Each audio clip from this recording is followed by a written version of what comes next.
Hello दोस्तों, कैसे हो आप सब। आज डिस्कस करेंगे डीयू के अंदर अगर आपको पीजी में एडमिशन चाहिए, एमफिल या पीएचडी में, तो आपको क्या प्रोसीजर होगा, किस तरह से आप डीयू के अंदर हायर एजुकेशन के अंदर एडमिशन ले सकते हैं। तो आज इसे डिटेल में डिस्कस करेंगे, पूरा प्रोसेस आज मैं समझाने की कोशिश करूँगा आपको। चलिए शुरू करते हैं आज की वीडियो। दोस्तों, अगर आप पीजी में एडमिशन लेना चाहते हैं डीयू के अंदर, PG like MCom, MA, history honours, political honours, geography, Persian, Russian, बहुत सारे कोर्सेज़ हैं मास्टर डिग्री के। अगर आप इन कोर्सेज़ में एडमिशन लेना चाहते हैं तो एडमिशन का प्रोसीजर क्या होगा दोस्तों, इस पर डिस्कस करते हैं। दोस्तों, डीयू पीजी कोर्सेज में एडमिशन के लिए दो रास्ते अपनाता है। दो तरह से आपके पास रास्ता है एडमिशन लेने के लिए डीयू के पीजी कोर्सेज़ में। पहला होता है एंट्रेंस टेस्ट बेस और दूसरा होता है मेरिट लिस्ट के बेस पर।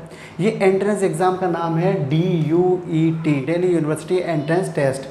दोस्तों, ये NTA कराता है एग्ज़ाम और ये ऑनलाइन एग्ज़ाम होता है, 2 घंटे का आपका एग्ज़ाम होता है। इस एग्ज़ामिनेशन की फ़ीस होती है जनरल कैटेगरी के लिए 750 रुपये, और अगर आपका रिजर्वेशन है SC ST कैटेगरी के लिए 300 रुपये इसकी फ़ीस होती है।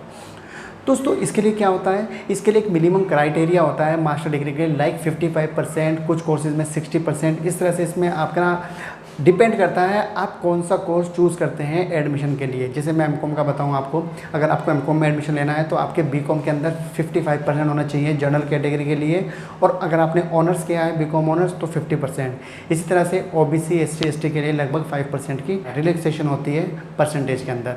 अगर आपने बीकॉम के अलावा कोई और कोर्स किया है, लाइक BA किया है या BBA किया है, तो आपके 60% मार्क्स होने चाहिए, तब आप DUET के लिए ट्यूट के लिए अप्लाई कर सकते हैं। दोस्तों, क्लियर है। इसी तरह से डिपेंड करता है कि आप कौन सा कोर्स चूज़ करते हैं। MA अगर आप हिस्ट्री ऑनर्स लेते हैं, पॉलिटिकल लेते हैं, ज्योग्राफी, संस्कृत, सबका क्राइटेरिया अलग अलग डिफरेंट है। मैं आपको सजेशन दूंगा कि आप डीयू की साइट पर जाकर सारी डिटेल चेक कर लें। दोस्तों, दूसरा रास्ता मैंने बताया है मेरिट बेस पर। आप एक एडमिशन प्रोसेस, एक रास्ता डीयू और देता है आपको, अगर आप एंट्रेंस एग्जाम नहीं देना चाहते, मेरिट बेस पर आप एडमिशन ले सकते हैं। दोस्तों, मेरिट के लिए आपकी परसेंटेज ज़्यादा होना चाहिए, मिनिमम आपकी 65 से 70% होनी चाहिए। कोर्सेज पर डिपेंड करता है आप कौन सा कोर्स चूज़ करते हैं। आपकी अगर इतनी परसेंट है तो आप मेरिट के लिए अप्लाई कर सकते हैं। दोस्तों, मगर मैं आपको एक एडवाइस देना चाहता हूँ, मेरिट में केवल उन्हीं स्टूडेंट्स का एडमिशन हो पाता है जिनकी परसेंटेज बहुत ज़्यादा हाई है, लगभग 80% या 85%।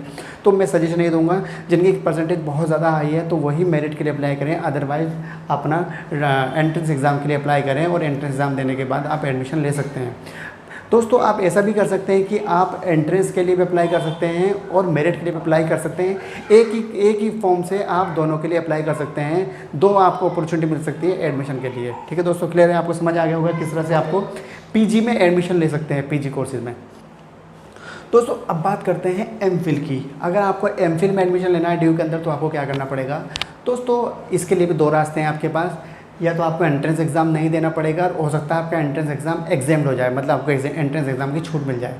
दोस्तों, एंट्रेंस एग्ज़ाम कब देना पड़ेगा, अगर आपने ग्रेजुएशन, पोस्ट ग्रेजुएशन कंप्लीट करी है और आपने नेट क्वालिफाई नहीं करा है, नेशनल एलिजिबिलिटी टेस्ट या SCT SET, state eligibility test या JRF, अगर आपके ये एग्ज़ाम्स क्वालिफाई हैं तो आपको डीयू का एंट्रेंस एग्ज़ाम नहीं देना। आपको डायरेक्ट आपका एंट्रेंस एग्ज़ाम एग्जाम्ड हो जाएगा, डायरेक्ट आपकी काउंसलिंग होगी। ठीक है दोस्तों, दोबारा समझते हैं इसको।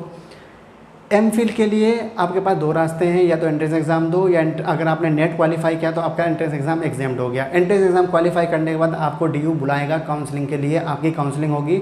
और अगर आपने नेट क्वालिफाई किया तो आपको डायरेक्ट काउंसलिंग के लिए बुलाया जाएगा, आपको एंट्रेंस एग्ज़ाम नहीं देना। काउंसलिंग में आपको अपना टॉपिक प्रेजेंट करना पड़ेगा, आप इंटरव्यू वगैरह होगा आपका। इंटरव्यू से सेटिस्फाई होने के बाद कुछ स्टूडेंट्स की लिस्ट बनाएंगे और लिस्ट के आपके मेरिट के आधार पर आपको एडमिशन दिया जाएगा। ठीक है दोस्तों, यदि आप PhD के लिए अप्लाई करते हैं डीयू के अंदर तो क्या प्रोसेस होगा। दोस्तों, सेम प्रोसेस होगा PhD के लिए भी जो प्रोसेस एमफिल के लिए था। अगर आपने नेट क्वालिफाई करा है तो आपको एंट्रेंस एग्ज़ाम नहीं देना। अगर आपने नेट क्वालिफाई का नहीं करा तो आपको एंट्रेंस एग्ज़ाम क्वालिफाई करना पड़ेगा। इसके बाद आपको काउंसलिंग के लिए बुलाया जाएगा। और दोस्तों, काउंसलिंग में आपको, अगर आप PhD के स्टूडेंट हैं तो आपको अपना रिसर्च प्रपोजल, मतलब आपका टॉपिक प्रपोजल क्या है ये आपको प्रेजेंट करना पड़ेगा। आप टॉपिक अपने साथ लेकर जाना, अपना आपका जो रिसर्च प्रपोजल है ये आपको अपने साथ लेकर जाना पड़ेगा अगर आप PhD के लिए अप्लाई कर रहे हैं। एमफिल के लिए फ़िलहाल at the time of counselling research proposal show नहीं करना होता, मगर PhD के लिए आपको रिसर्च प्रपोजल अपने साथ रखना होता है। दोस्तों, डिफरेंस समझ आ गया किस तरह से आपका एडमिशन होगा।